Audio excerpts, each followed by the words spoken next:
pessoal, tudo bem?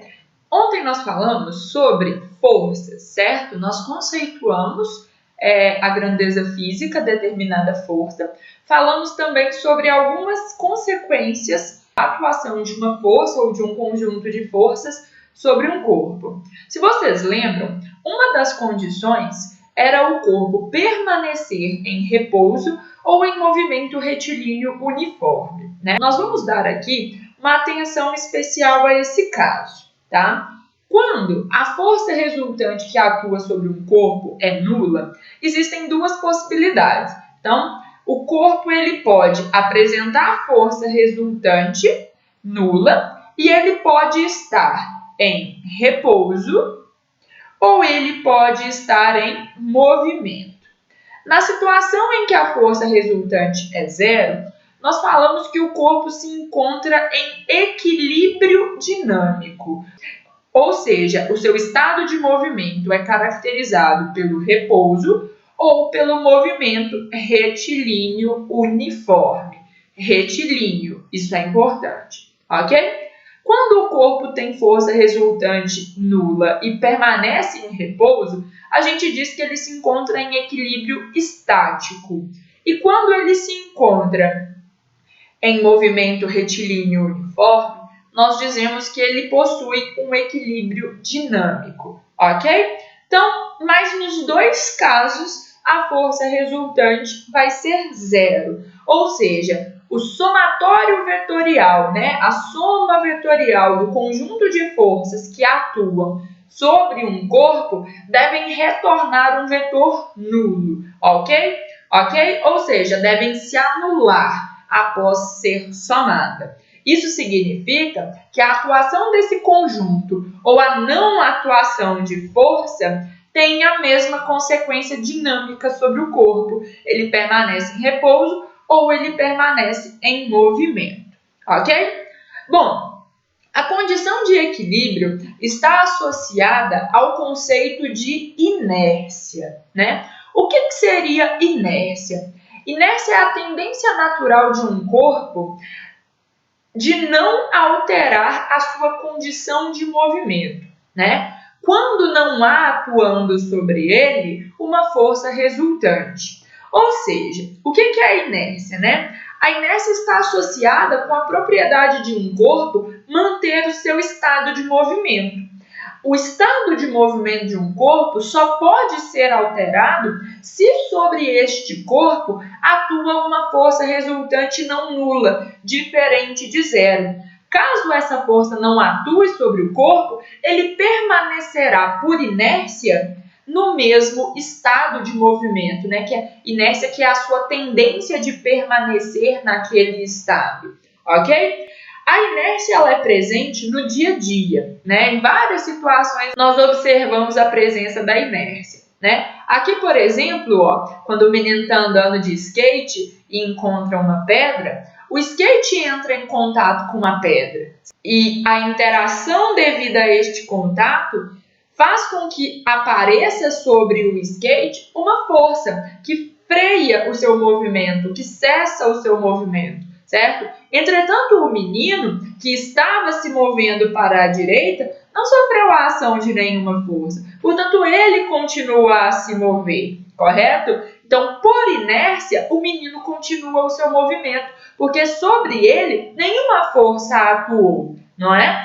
A menos que uma força atue sobre um corpo, uma força resultante não nula, atue sobre o corpo, esse corpo tende a manter o seu estado de movimento. Se ele se movia para a direita e nenhuma força atuou sobre ele, ele vai continuar a se mover para a direita. Um detalhe interessante, da inércia é que não está associada somente ao fato do corpo permanecer ou não em movimento, mas ela diz também que se nenhuma força resultante não nula atua sobre um corpo, ele vai permanecer com seu movimento vetorial, tá? Constante, idêntico ao que ele era inicialmente. Ou seja, as mudanças no vetor velocidade não podem acontecer caso um corpo esteja numa situação de equilíbrio, ou seja, sem força resultante atuando sobre ele. Isso também acontece quando a gente está dentro de um ônibus e o ônibus acelera. No instante em que o ônibus acelera, uma força empurra o ônibus para frente. Então, nesse caso, nós não sofremos força, certo? Nós tendemos a ficar em repouso. Portanto, a gente vai para trás. A gente vai para trás por quê? Porque a gente tende a ficar lá. Porque eu não quero sair daqui. Ninguém exerceu nenhuma força sobre mim. Como que eu vou sair dessa posição? Entendeu? Então, por isso nós temos um movimento inercial para trás. Mas notem, este movimento é porque a nossa tendência é permanecer lá naquela posição e não ir para frente junto com o ônibus. Por quê? Porque nenhuma força atuou sobre a gente, né? O mesmo acontece com o cinto de segurança, né? Nas freadas. Quando o carro freia, uma força atua sobre o carro, fazendo com que ele pare. Então, a força está atuando sobre o carro. Então, a condição, né, o estado de movimento do carro vai mudar. Mas em mim, não atuou força. Se não tem força atuando sobre mim, por inércia, eu vou continuar com o meu movimento. Eu vou tender a manter meu movimento. Olha, inicialmente eu estava indo para frente, junto com o carro. O carro parou, mas eu não.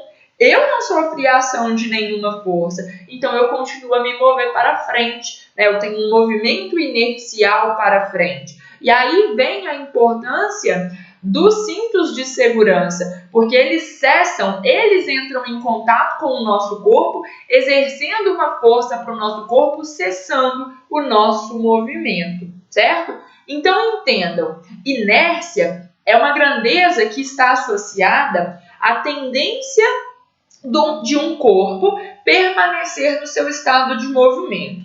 Notem, então, que o estado de movimento só será alterado caso uma força resultante atue sobre o corpo. Se isso não acontecer, o corpo permanece por inércia no estado em que ele se encontrava inicialmente. Um caso bastante interessante sobre a inércia e, consequentemente, sobre a primeira lei de Newton, né, é o movimento circular, né? Imaginem aqui o seguinte, imaginem que nós temos um bloquinho preso por um fio ao centro de uma mesa.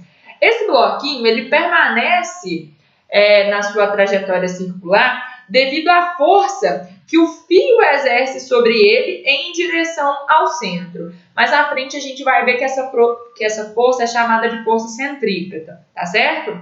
Essa força gera uma aceleração centrípeta que mantém o corpo na sua trajetória circular, ok? Quando a corda arrebenta, essa força não existe mais. Então, o corpo não tem nenhuma força atuando sobre ele. Portanto, a sua condição de movimento, nesse instante, não será mais alterada. E aqui eu estou considerando que a mesa não oferece atrito ao movimento do bloco. Se oferecesse, era uma outra situação, tá bom? Então, nessa situação, né, no instante em que o fio é cortado, todo o movimento do bloco vai se manter constante para sempre, a menos que uma força passe a atuar sobre ele novamente. Então, nesse instante, o bloco continua a se mover a partir dali, né, com a mesma velocidade que ele possuía nesse instante, na mesma direção e no mesmo sentido. Por quê? A gente sabe que para alterar a velocidade, né, a direção e o sentido do vetor velocidade de um corpo, é necessário que haja aceleração centrípeta. E essa aceleração centrípeta está associada a essa força centrípeta aí, exercida pelo fio, né, que prende o bloco ao centro da trajetória.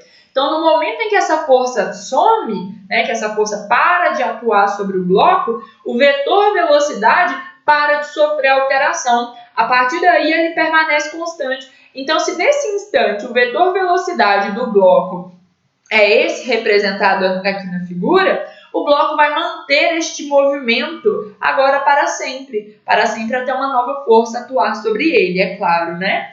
Notem, então, que se a corda arrebenta, o bloco não continua o seu movimento na trajetória circular. A gente diz que o bloco vai sair aqui pela tangente da curva, né? Ele vai sair ele vai continuar a se movimentar no sentido do seu vetor velocidade naquele instante em que a corda arrebentou. Então, se eu tivesse, girando aqui uma pedrinha e a pedrinha arrebentasse nesse ponto, se movendo para lá, ela iria continuar o seu movimento nesse sentido. Lógico que quando está acontecendo no ar, existem outras forças aí atuando, então por isso que ela cai, tá certo? Mas nesse caso da mesa, ela continuaria, o bloco continuaria a se mover ao longo da superfície da mesa na direção do vetor velocidade do instante em que a corda arrebentou, já que esse vetor a partir daí não sofre nenhuma outra alteração,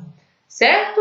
Bom, a inércia, tá? Como eu estava falando aqui para vocês,